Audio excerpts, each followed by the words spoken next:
काय विचारलं मला बोलू दे.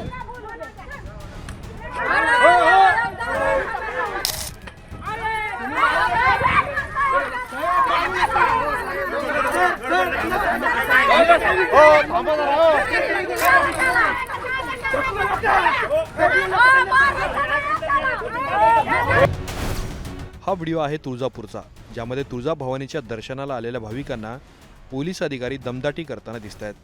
पार्किंगवरून सुरू झालेल्या वादानंतर पोलिसांनी भाविकांना धक्काबुक्की करत अरेरावी केली आहे. व्हायरल होत असलेल्या व्हिडिओमध्ये महिलांनाही दमदाटी केल्याचा दावा करण्यात येतोय. या प्रकरणावरून तुळजापुरात खळबळ उडाली असून खासदार ओमराजे निंबाळकर आणि आमदार कैलास पाटील यांनी या प्रकरणावरून पोलिसांच्या भूमिकेवर प्रश्नचिन्ह उपस्थित केलंय. त्यामुळे आता यावरून धाराशिवमध्ये नवा राजकीय वाद पेटण्याची शक्यता आहे. मिळालेल्या माहितीनुसार काही भाविकांनी पार्किंगसाठी विचारणा केली होती. त्यावेळी पोलिसांनी आवाज वाढवू नका असं सांगत भाविकांना सुनावलं. यानंतर उपविभागीय पोलीस अधिकारी निलेश देशमुख आणि भाविकांच्या एका गटात चांगलाच राडा झाला. यानंतर पोलीस अधिकारी देशमुख यांनी भाविकांना मारहाण केल्याचंही व्हिडिओमध्ये दिसून येत आहे. याशिवाय पोलिसांनी काही भाविकांना ताब्यात घेण्याचा सुद्धा प्रयत्न केला. यावेळी मंदिर परिसरात मोठं गोंधळाचं वातावरण निर्माण झालं होतं.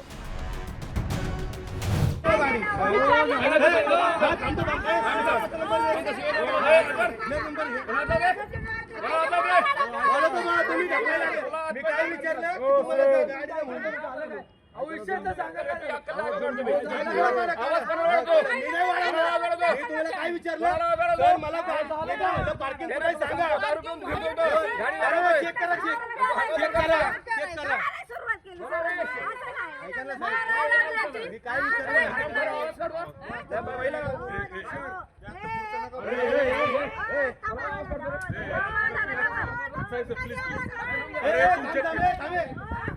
हा बोलू दे.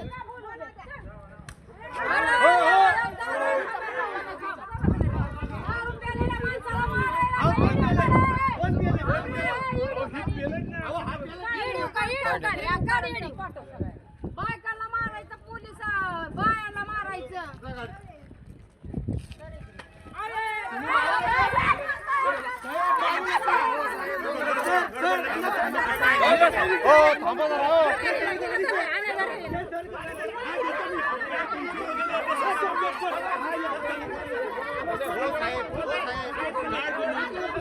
धर गेले तिथे.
या प्रकरणाचा व्हिडिओ समोर आल्यानंतर शिवसेनेचे आमदार कैलास पाटील यांनी पोलिसांवर जोरदार टीका केली आहे.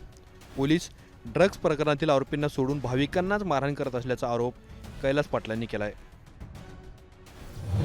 धाराशिव जिल्ह्यात विशेषतः तुळजापूर तालुक्यातील पोलिसांचं जी वागणूक आहे हे आपण बघतोय की गुन्हेगारापुढे गुडघे टेकणे आणि सर्वसामान्यांना फरफडत नेणे हे आपण गेल्या 2 दिवसापासून प्रसारमाध्यमाच्या माध्यमातून आपण बघतोय की कशा पद्धतीनं तुळजाभवानी दर्शन आलेल्या भाविकांना पोलिसांनी फरफटत पोलीस स्टेशनपर्यंत नेलं.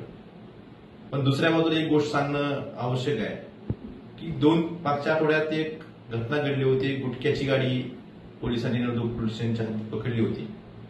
त्या ठिकाणी 13 महिन्यापासून ड्रग्ज प्रकरणातील फरार आरोपी त्या ठिकाणी जातो आणि पोलिसांना जाब विचारतो की तुम्ही ही गाडी का पकडली. त्याची हिंमत कशामुळे झाली एवढी. तो फरार असलेला आरोपी त्या नळदुर्ग शहरात राहत असताना पोलीस 13 महिन्यापासून त्याला पकडू शकले नाहीत. त्याला फरफडत द्यायची हिंमत दाखवू शकले नाहीत. पण सर्वसामान्य भाविकाला फरफट नेण्याचं काम पोलिसांनी केलेलं आहे. आपण एका बाजूला म्हणतो हिंदुत्ववादी सरकार आहे. हिंदुत्ववादी सरकार असला हिंदू भाविकावरच अन्याय पोलीस प्रशासनाच्या माध्यमातून सरकारच्या वतीने केला जातोय. त्याला जबाबदार कोण. ड्रग्ज प्रकरणातला फरार आरोपी गुटख्याची गाडी अडवतो आणि पोलिसांना जाब विचारून त्या ठिकाणी धक्काबुक्की करतो आणि त्या ठिकाणून निघून जातो. पोलीस त्याला पकडू शकत नाहीत.